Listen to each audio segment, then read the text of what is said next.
आपने वेरोनिका का नाम ज़रूर सुना होगा, जिसे दुनिया की सबसे भयानक और हॉरर मूवी माना जाता है। और वाकई में इस वीडियो को देखने के बाद आपको पता लग जाएगा कि यह मूवी कितनी ज़्यादा हॉरर है। यह मूवी अनफॉर्चुनेटली हिंदी में अवेलेबल नहीं है, लेकिन इस वीडियो में शुरू से लेकर एंड तक इसकी पूरी एक्सप्लेनेशन दी गई है। तो अगर आप में दम है ना, तो इस वीडियो को एंड तक ज़रूर देख लेना, और अगर आपको डर लगता है तो प्लीज़ छोड़ दो। ये भी बताऊंगा कि आप मूवी को कैसे देख सकते हो हिंदी सबटाइटल्स के साथ। तो वीडियो को स्टार्ट करते हैं। तो मूवी स्टार्ट होती है 1991 में, जहां पर हमें एक 15 साल की लड़की दिखाई जाती है जिसका नाम है वेरोनिका, जो कि मैड्रिड सिटी में अपने छोटे भाई बहनों के साथ रहती है।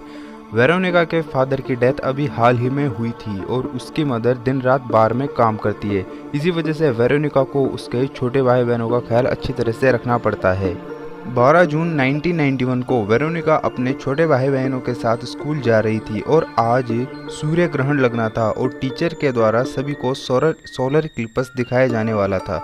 लेकिन फ्रेंड्स, वेरोनिका को इसमें कोई रुचि नहीं थी। इसी बीच उनकी टीचर उन्हें सूरज ग्रहण के बारे में कुछ बातें बताती है कि पुराने ज़माने में सूर्य ग्रहण के दिन किसी की सेक्रीफाइस यानी कि बलि दी जाती थी, और अगर इस दिन किसी सोल यानी बुरी सोल को बुलाया जाए तो वह आसानी से धरती पर आ सकती है। यह सब बातें वेरोनिका भी सुन रही थी, लेकिन फ्रेंड उन्हें इन बातों में कोई दिलचस्पी नहीं थी और वो अपनी फ्रेंड रोज़ा को कुछ इशारा करके बता रही थी। इसी बीच फ्रेंड्स, सभी टीचर्स बच्चों को छत में ले जाते हैं सूरज ग्रहण दिखाने के लिए, लेकिन वेरोनिका उसके फ्रेंड्स रोजा और डियाना के साथ स्कूल के बेसमेंट में चली जाती है। वहाँ पर वह एक टेक्निक की मदद से सोल से कांटेक्ट करने की कोशिश करते हैं। वहाँ पर एक ओजा बोर्ड भी होता है। डियाना, जो कि हाल ही में मरे उसके फ्रेंड की आत्मा से कांटेक्ट करना चाहती थी, जिसका कि एक्सीडेंट हो गया था, और वेरोनिका के फादर की डेथ भी अभी हाल ही में हुई थी। इसी वजह से वो उनकी डेथ से कांटेक्ट करना चाहती थी। वो उनके फ़ोटो को सबसे पहले वहाँ पे रख देते हैं और ओजा बोर्ड में रखे हुए गिलास को इधर उधर मूव करते हैं। उधर से रिप्लाई में वो सोल भी उस गिलास को अपने आप मूव करती रहती है। इसी बीच फ्रेंड्स, गिलास काफ़ी ज़्यादा गर्म हो जाता है और वहाँ पे कुछ एक्टिविटी शुरू हो जाती है।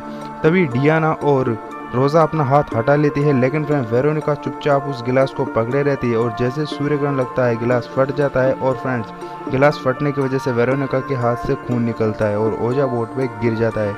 तभी फ्रेंड्स वहाँ पर पैरानॉर्मल एक्टिविटीज स्टार्ट हो जाती है और ओजा बोर्ड बीच में से टूट जाता है। वेरोनिका चुपचाप धरती पे पड़ी जाती है और कुछ चीज़ें दोहराती रहती है। तभी फ्रेंड्स अचानक से वेरोनिका एक शैतानी आवाज़ में चिल्लाती है, जिससे कि डियाना डर जाती है और फ्रेंड्स जोर से चिल्लाती है। इसके बाद हमें वेरोनिका को वहाँ के हॉस्पिटल में दिखाया जाता है, जहाँ पर एक डॉक्टर उनका चेकअप कर रही होती है।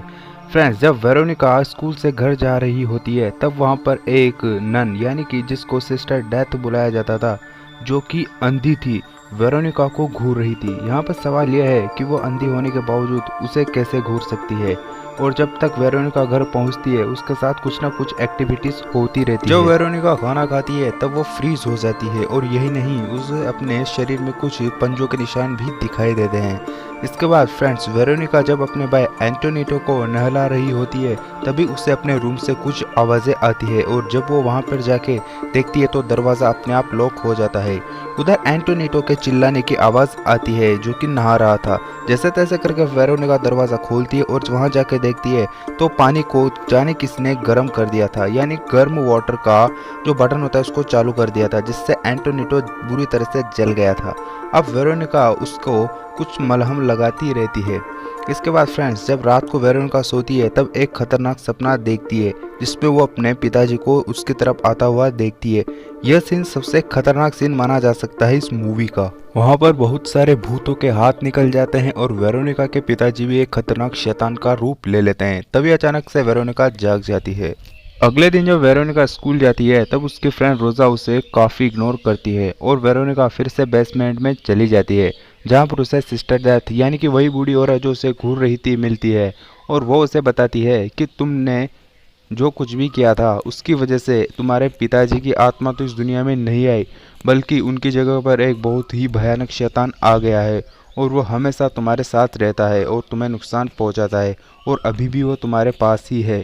सिस्टर डेथ बताती है कि जब उनकी आंखें सही थी, यानी कि जब वो अंधी नहीं थी ना, तब उन्होंने भी ऐसा ही कुछ किया था, जिसकी वजह से उन्हें भी शैतान दिखने लगे थे और उन्होंने इससे परेशान होकर उनकी आंखों को फोड़ लिया था।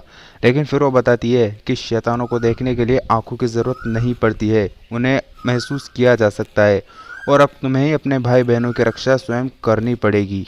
जब वेरोनिका स्कूल से आती है तब वो अपने घर में प्रोटेक्टिव सिंबल्स लगा देती है जिनसे कि आत्माएं दूर रहती है।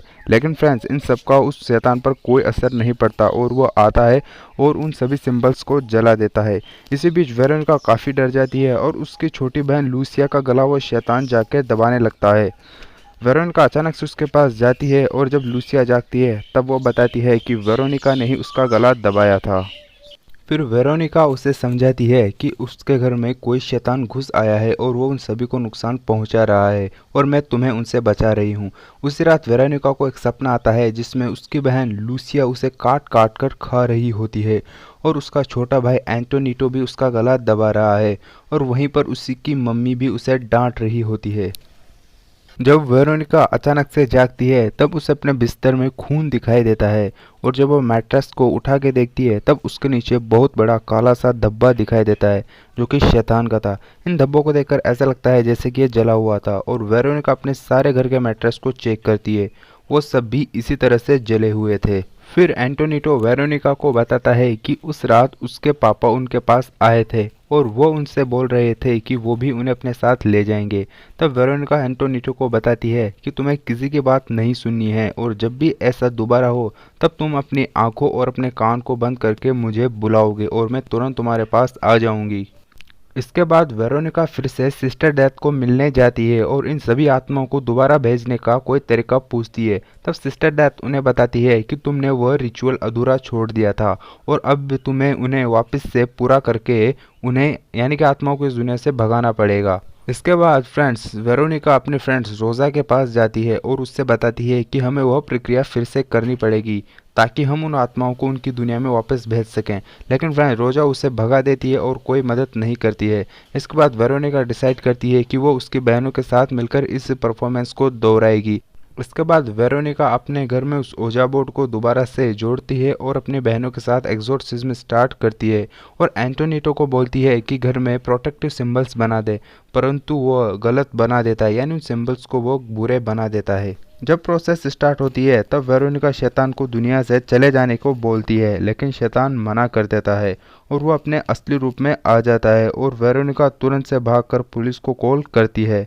वो शैतान एंटोनिटो को उठा के ले जाता है और उसकी छोटी बहनें घर से बाहर मदद के लिए भाग जाती है।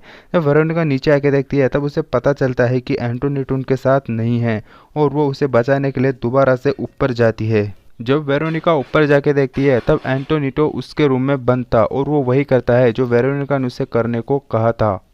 इसके बाद फ्रेंड, वेरोनिका को एक खतरनाक राज मालूम पड़ता है।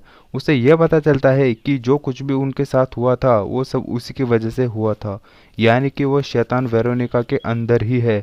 उसके छोटे भाई एंटोनिटो को जब बाथरूम में किसी ने गर्म पानी से जला दिया था तो वो किसी और ने नहीं बल्कि खुद वेरोनिका ने ही किया था और जब वो अपने सेंस में वापस आई तब उसने उसको बचा लिया था और यहाँ तक कि उसकी छोटी बहन लूसिया का गला भी उस खुद ने ही दबाया था और जब वो वापस आ गई तो उससे लगा कि वो उसने नहीं किया, यानी कि वो शैतान वेरोनिका के अंदर ही था। जब वेरोनिका को इन सब चीज़ों के बारे में पता चलता है तब वह वहाँ पे पड़े हुए कांच के टुकड़े से खुद को मारने की कोशिश करती है।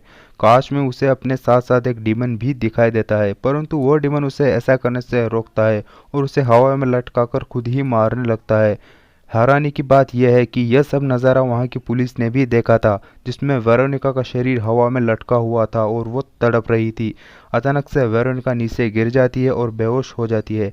पुलिस एंटोनिटो को बाहर निकाल लेती है और वेरोनिका को एम्बुलेंस में भेज दिया जाता है। इसके बाद पुलिस वाले की नज़र वहाँ पर पड़े एक फ्रेम में जाती है, जिससे कि वह यानी कि फ्रेम अपने आप जल जाता है और उधर से न्यूज़ आती है कि वेरोनिका अब इस दुनिया में नहीं रही। फ्रेंड, यह एक असली घटना थी और यह जो सब कुछ हुआ था वो उस पुलिस वाले ने अपनी एक रिपोर्ट में भी लिखा। उसने बताया कि उसने ऐसा केस पहले कभी भी नहीं देखा जिसमें एक शैतान का जिक्र हुआ था। यह एक रियल घटना थी।